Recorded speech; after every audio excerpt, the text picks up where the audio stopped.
We have some more information on Avowed and the campaign, some details that could be very interesting for the game as it gets closer to the release in February. Ubisoft has been under fire now for a while. I mean, there's a lot going on there. It is not looking good for them. And we have some more information of some stuff that has gone down, as well as them continually in talks to be taken private and taken over by Tencent. So we'll see if that happens, but those talks are ongoing. Lots of other little things to go over, like a new update for Cyberpunk 2077, another update for Suicide Squad that's going to be the last, and a bunch of stuff, some Game Awards trailers that we now know are going to be there, which is pretty exciting. So we'll jump into all of that plus more. But before we continue, if you do enjoy daily gaming news and content, make sure to hit that subscribe, share the video, all that stuff. And let's start off here.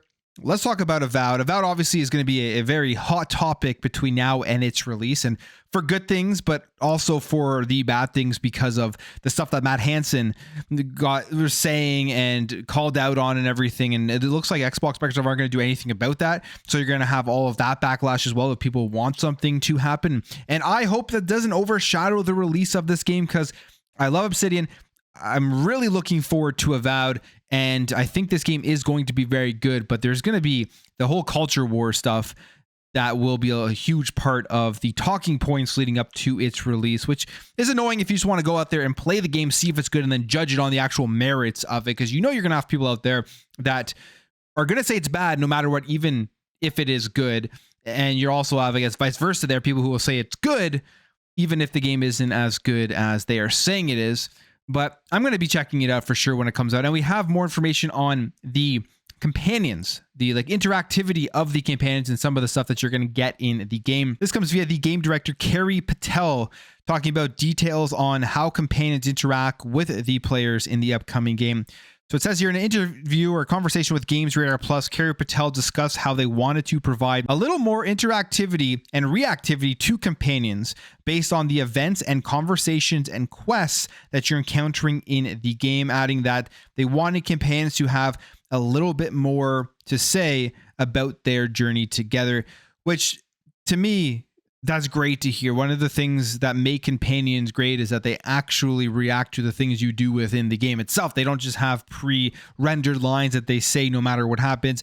If there's something you do that's different than your friend who's also playing Avowed and your companions react differently, that's what makes great conversation for these styles of RPGs. So I'm very excited to see how they handle the companions. Obsidian is always great at this type of stuff. So I think it will be very, very good. One of the major complaints of Dragon Age the Veilguard, which recently just came out, and that was another major RPG where you would expect your companions to have lots of interactivity and just really add to the overall enjoyment of the game, was that there was just no negativity at all in Dragon Age the Veilguard. The companions were always positive. You couldn't really get them mad, all of that stuff. So I hope that is not like that in Avowed. I hope Avowed has just a wide array of reactions from your companions, and everyone kind of has a different experience going through the game. And from what we're hearing just from Carrie Patel here, that will be the case. Now, she goes on to talk about how engaging with companions is a significant part of RPGs, but finding the balance is also crucial.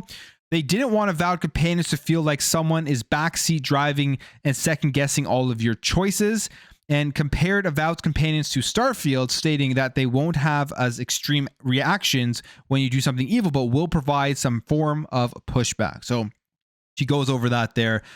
The pushback is going to be huge. I think a lot of people will not be happy if it's just yes manning everything that you do in the game, but she addresses that there will be pushback. Maybe not as crazy as Starfield. That's one thing Starfield was cool about, was that if you did something bad, especially with Sarah, you got told that she did not like what you were doing, and it changed the outcomes of your adventure going forward. Now, she also says here companions will have opt-in engagement, specifically saying here the developers have written a lot of content for these characters for their engagement in the story with one another, with the player. However, it's up to the players whether they want to explore this content. For example, when they return to the party camp, players might hear their companions say a thing or two, but they decide whether to have the conversation and get to know their companion a bit better. Great to hear. I mean, it's all about choice. It's all about wanting to do the stuff. If you have no interest and you're being forced to slug through it, you're not going to have as much fun playing this game. I think Avowed's going to be great. I really do. I think it's going to be a very fun game. gonna have great writing, cool characters that you're going to meet throughout the adventure, and that's what I'm going to be focusing on more than anything as we get forward to the release of the game, because I am excited to play it. But like I said, I just hope there isn't a huge overshadow of this game because of the previous stuff that has been coming out from obviously the art director Matt Hansen, and a lot of people are upset about that. Okay, let's talk a couple more Xbox things, or at least one more Xbox thing, or a smaller thing. When it comes to announcements, as we know, Xbox, there's all the rumors, and then Phil Spencer has basically said they are making a handheld. They will have a handheld in the next generation of Xbox with their next iteration of hardware. It won't be anytime soon, because from the last interview Phil Spencer had, it did seem like it's actually a couple of years out now. Some people were potentially thinking this may be like a 2026 announced here in 2025 going into next year. But I feel like we may not see anything about this until the end of next year, and then maybe a 2026 early release at the earliest, but maybe even further than that. So the handheld's coming.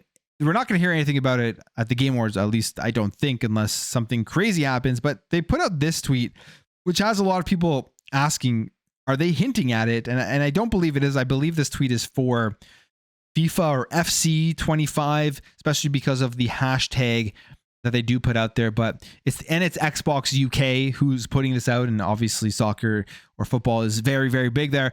So they tweet this out saying something little is coming, hashtag score more with Xbox. You click on the hashtag itself and you can see FC 25, and it all relates to that game. So I don't believe it's going to be anything about hardware. Even Tom Warren tweets this out. This has nothing to do with hardware or an Xbox handle before anyone asks. So no handheld coming soon from Xbox. No tease here about that, but I'm guessing FC 25, they're making some sort of announcement for it with some campaign that they are doing with that hashtag.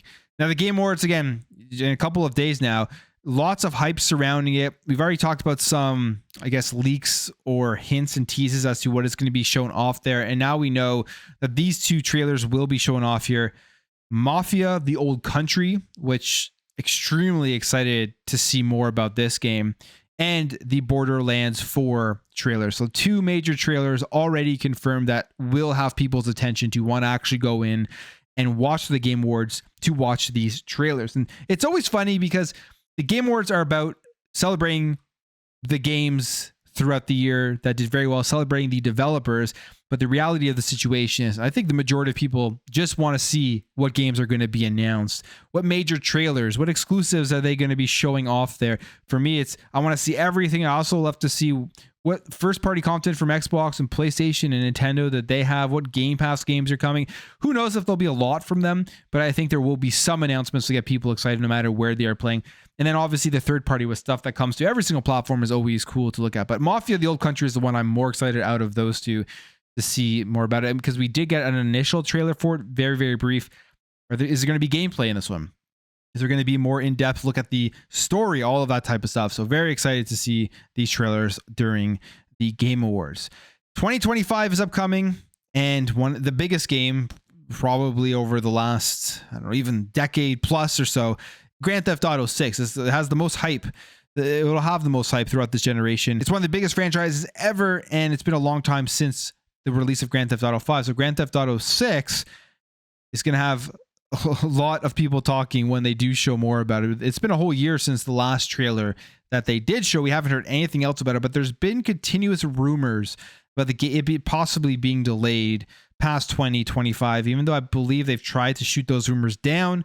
And it looks like it still may be the case. Grand Theft Auto 6 may not make 2025, as well as other publishers and major games are kind of scared here to announce their release dates, knowing that they may have to push them out further than they expect. We have this article here saying publishers reportedly not nailing down release dates to avoid potential GTA 6 clash. Rival game publishers are said to be worried about launching close to Rockstar 6's release. So it's the next entry in the open world crime franchise, which sold 435 million lifetime units, is one of the industry's most anticipated releases of all time. And in a Bloomberg article, according to the sources, rival game publishers are waiting as long as possible to commit to release dates for next fall. They want to see if GTA 6 will make its deadline or be delayed until 2026, with the goal of being to put significant distance between the release of their own games and Rockstar's. And I mean, it's probably pretty smart to do that with how big GTA 6 is going to be. It's going to be basically the only thing people talk about as it gets closer to the release. Like if they're saying it's releasing in October or something, you're not really going to want to be around that. It's going to be very hard to overshadow any of the marketing, any of the online discourse and gameplay trailers and clips that people put up about this game for a very long time. So that's probably what they are looking at. But at the same time, I feel like Rockstar, we haven't heard from them in a long time, since the first show, a year. And maybe we'll see something at the Game Awards. It would be insane if they did show something off at the Game Awards itself, but I feel like they have no incentive or need to pay Jeff Keighley 6 figures to get a trailer in the Game Awards. It's not going to help them in any way. It won't make any difference. Like everybody's going to watch the GTA trailer no matter how they put it out there. If they just put a YouTube video out at a random time, it's going to get millions and millions of views. So I don't think they need the Game Awards whatsoever to promote their game. Maybe they are not 100% sure this game is coming in 2025. That's why they haven't given a release date yet. We are now going on 1 year. They have 12 months here to get this thing out for 2025, which is what they said. And you think by now they would be slowly getting closer to getting that launch campaign. Maybe they'll have collector's editions, all of that type of stuff, and getting pre-orders and just making this thing huge. So maybe they are unsure right now as to when this is going to release. Maybe they're not sure if they'll meet their deadline. I would say by the end of the first quarter of 2025, we haven't heard anything about GTA 6. I wouldn't be surprised if this thing does get delayed a little bit further than what they expected. And then you'll see publishers here scrambling to probably try to get their games out in 2025 so that they're nowhere near a release in 2026 when GTA 6 does eventually come out. But fingers crossed that it doesn't get delayed. Hopefully this does reach its release date in 2025. All right, let's talk Ubisoft here. We have a couple of articles. We've talked about the whole acquisition side of things. And one of the things that is happening is that Tencent, the Guillemot family, they aren't agreeing on who's going to have control over Ubisoft. The Guillemot family does not want to relinquish control.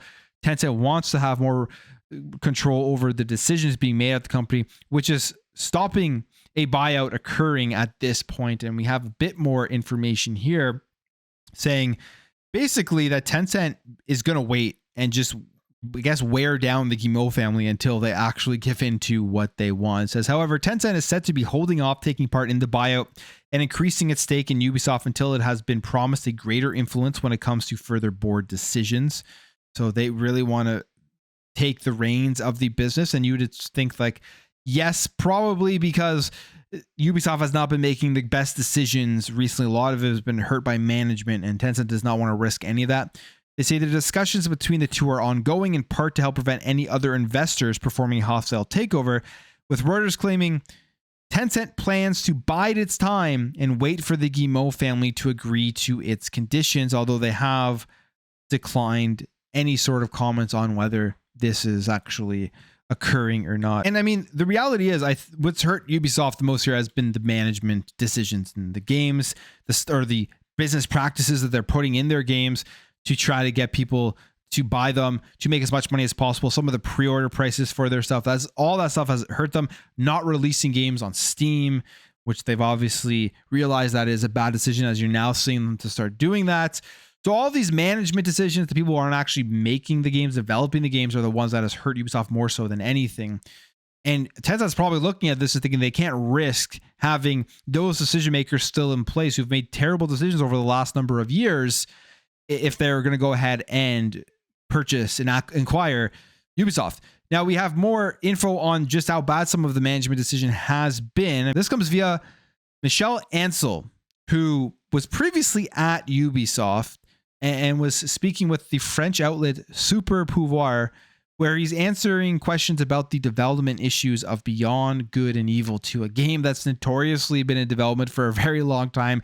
Every year people are asking, has this game been canceled yet? And then we always hear that it has not been canceled yet. It's kind of like giving me those Skull and Bone vibes, where just game been in development forever, having development issues, hasn't been canceled. It's going to come out, and I just feel like the wait has been so long, there's going to be a loss in hype for the release of Beyond Good and Evil 2. But he has this to say in regards to Beyond Good and Evil 2. It says, on Beyond Good and Evil 2, for example, there were too many problems between managers. The artistic director wanted to redo everything constantly, and the game director wanted to make a game of generated dungeons. I dreamed of a space adventure. We could not agree, and the game director took the project in other directions. Continues here saying, in this type of situation, teams find themselves tossed around and don't even know who's in charge in making decisions. The producer is supposed to sort things out, but that didn't happen. Yves Guillemot even had to go down to Montpellier to get things back on track, but that wasn't enough, and the game director continued in his stubbornness.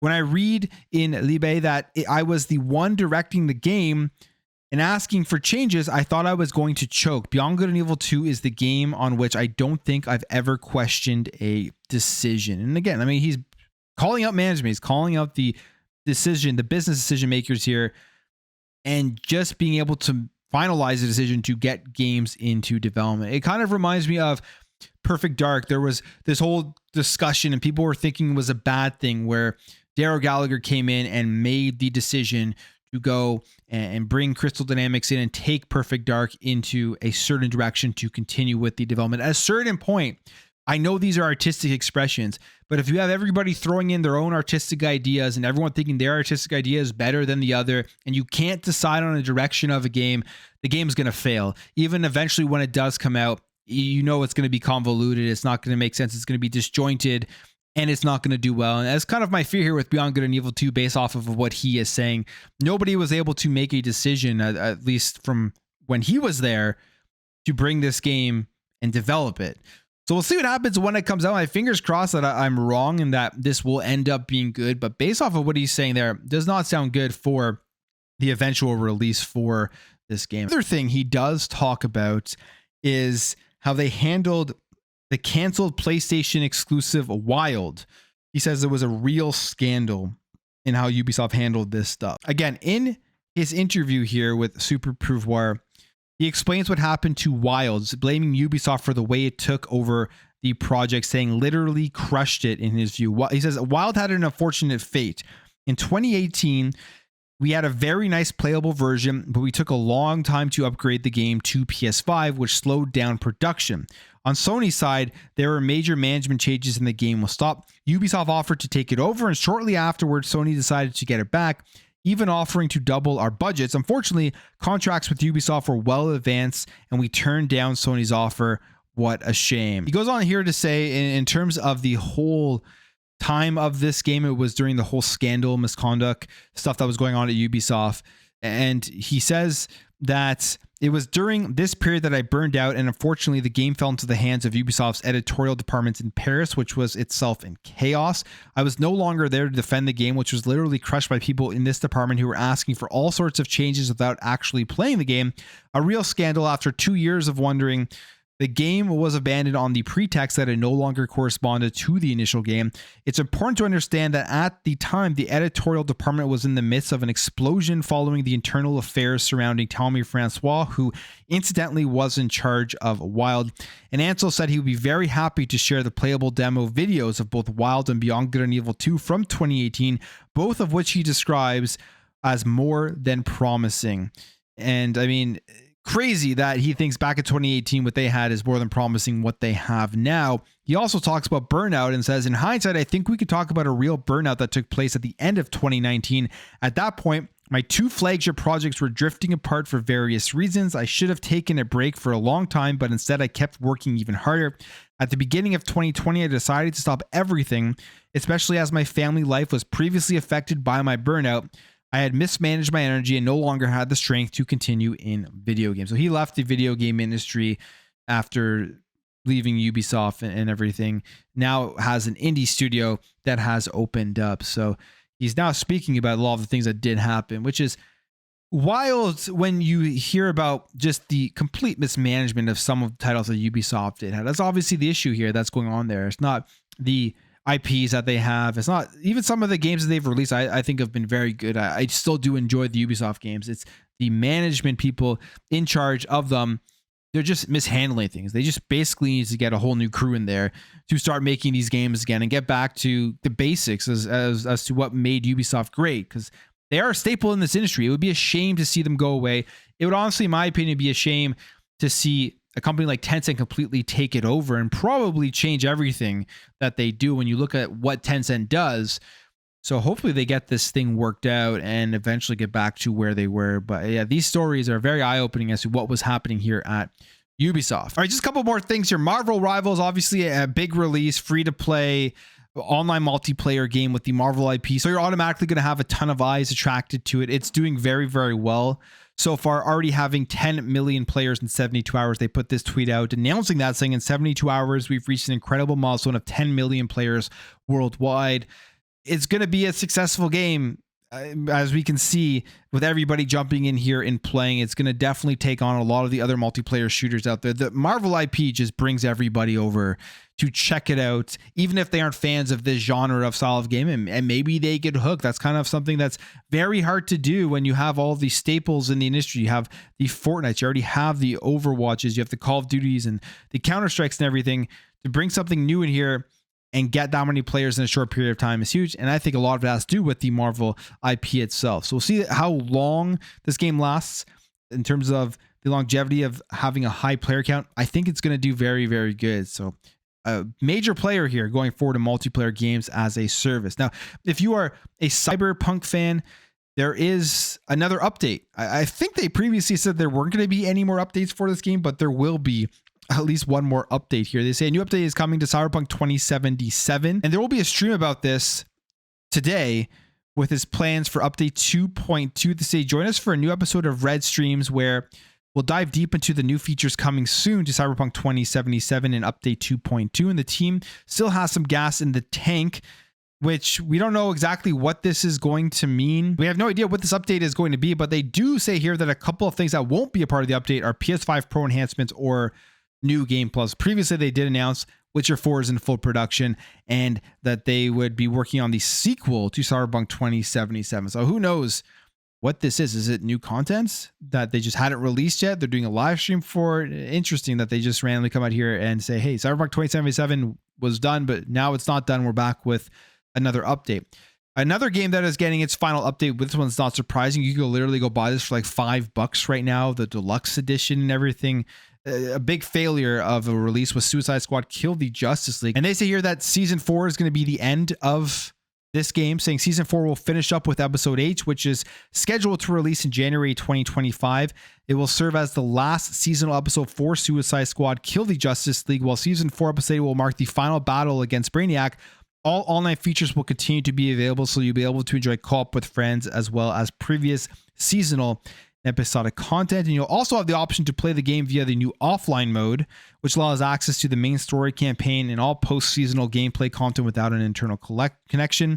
And the new character here coming in, newest playable character, is going to be Deathstroke. I mean, again, this game lost $200 million. It was basically DOA. You can buy it right now for $5. I think it's well worth picking up $4 or $5 if you just want to try it out, maybe get some achievements and everything and just see what the reason this game failed for. I think the main thing here was they went for a looter shooter instead of just making what people really wanted, which was like another Batman Arkham game. That's probably the main reason it failed. But this one was an abysmal failure for WB, losing them, like I said, over 200 million.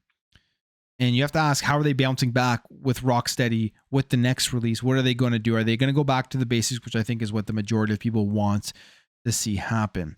Two more things here. The former art director of God of War 2018 and Ragnarok, Ralph Grassetti, has joined Naughty Dog. He was previously going to Netflix's studio, which got shut down, but now he is back at Sony at Naughty Dog. Says new chapter. What are they working on? Is it the next Last of Us? Is it another Uncharted? Who knows what it is? I just hope it's not another remaster of The Last of Us or something that they've done multiple times already. So that's interesting. He's back there. And finally, Steam hits a new record. They have peaked over 39 million users. Steam continues to grow, and it continues to bring in the questions of what is next for them, because we did talk about yesterday, rumors are they're making a console. They're looking at their player counts go up. They're seeing how good the Steam Deck did, and they're thinking we need to continue to expand our ecosystem, give people more access to Steam. And it looks like they are going to try to do that with a console that will be in competition with PlayStation and Xbox and Nintendo going forward into the next generation. But I will end the video there. If you did enjoy this video, hit that thumbs up. If you are new here, hit that subscribe, and I'll catch you guys in the next video.